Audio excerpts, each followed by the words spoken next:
எல்லாருக்கும் வணக்கம் ஃப்ரெண்ட்ஸ். காலையில் மாட்டுக்கு தீவனம் வைக்க ஆரம்பிச்சாச்சு. மசால் புல் வந்து ஜாப் கட் பண்ணி பெல்லட் அப்பே கொடுத்துறானு. பெல்லட் வந்து தண்ணியில் கலக்கக்கூடாதுங்க. இப்படி போட்டால் தான் உங்களுக்கு வந்து பாலோட அளவு அதிகரிக்கும். தண்ணியில் போட்டால் அதோட கண்டென்ட்டே மாறி போயிடும். அப்புறம் வந்து தவிடுங்க, கோதுமை தவிடு. கோதுமை தவிடு வந்து கெட்டியாக பனைஞ்சு சப்பாத்தி மாவு பதத்தில் வைக்கணும். சப்பாத்தி மாவு பதத்தில் வச்சா தான் நல்லா மென்று சாப்பிடும்.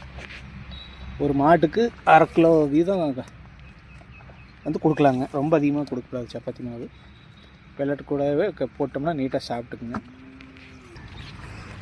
இதனால் என்ன ஆகுதுன்னா வர பெல்லட்டாக கொடுக்கும்போது நல்லா மென்று சாப்பிடும்போது தீவனத்தோட அதிக நேரம் அசை போடும்போது பால் இது அதிகரிக்கும். நீங்கள் தண்ணியில் கலந்துட்டீங்க அப்படின்னா உங்களுக்கு அதோட கண்டென்ட்டே மாறிடும்.